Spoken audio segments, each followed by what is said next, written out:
Sorry about that, the camera broke. So quite a lot of graveyards have like these blossom trees.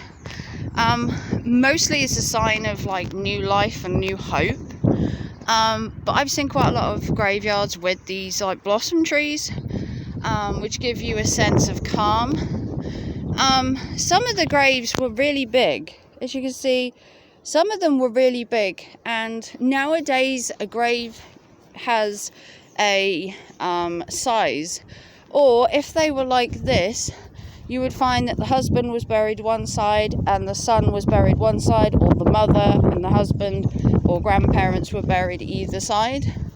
Hence these big plots. These were like family plots, so you might get 2 or 3 people buried in the same plot because of the size.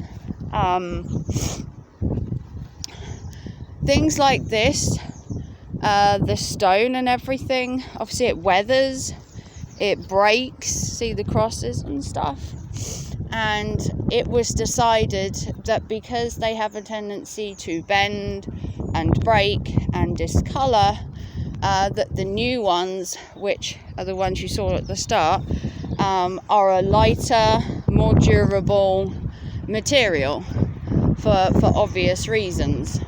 The wear and tear on it over the years means that stuff breaks, they weather, they lean, and because of the ground, when it gets wet, the heaviness of the stone makes them sink, which is then when they start to lean. So it is unfortunate. This one has always admired. The fact that they get all these blue flowers to come up every year is a testament to the dedication of the person, because the flowers are here every year. That is, in my eyes, unbelievable. But I did lose a friend recently, and it hit me quite hard, and I have struggled recently, mental health wise, to come to terms with what's happening. And as you can see on this one, the grave is sunk. You see the top layer? It's actually sunk. All the top is actually sunk in, and it's eroded. So what they've done is it's where the ground has got too soggy, and the grave that was up here has sunk, and it's a shame to see that happen to a loved one's grave.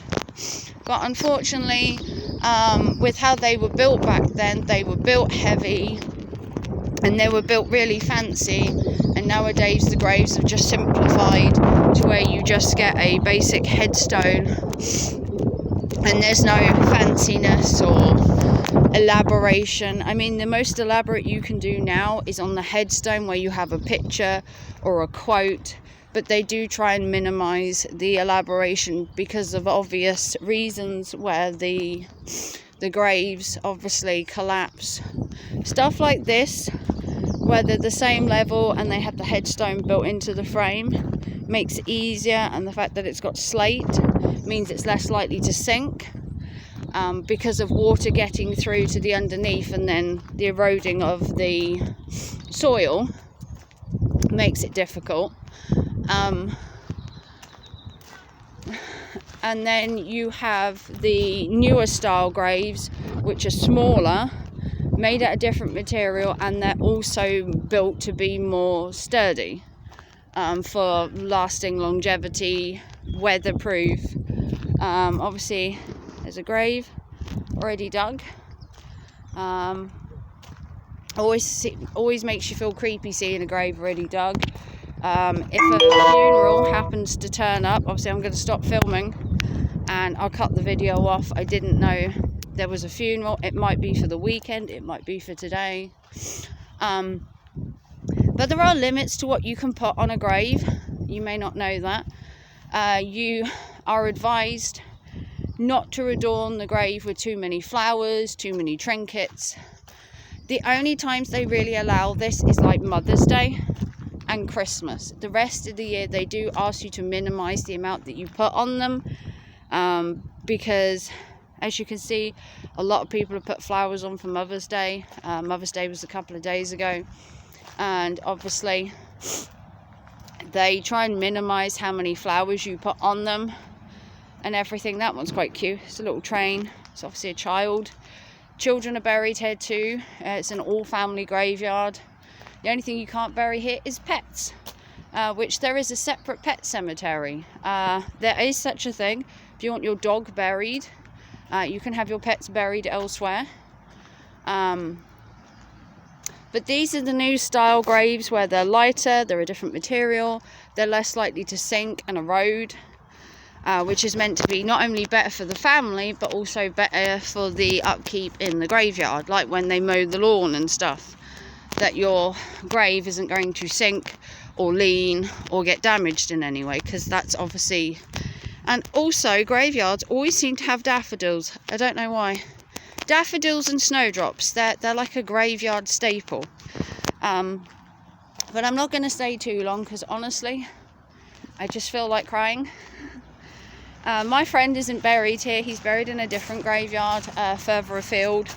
But I just felt like reflecting today and coming to a graveyard and just taking a little bit of time just to walk around and reflect. And now the sun's coming out. That's probably Adam shining on me, I'd like to think. But if you like this video, give it a big thumbs up. I'm sorry it's in 2 pieces. The signal in a graveyard is probably not good, because they're not expecting dead people to need Wi-Fi. But I'll love you and leave you. And just remember this. Tell everyone you love them every day, because you may not get the chance the next day. And I'll see you all very soon. Have a wonderful day. Bye, guys.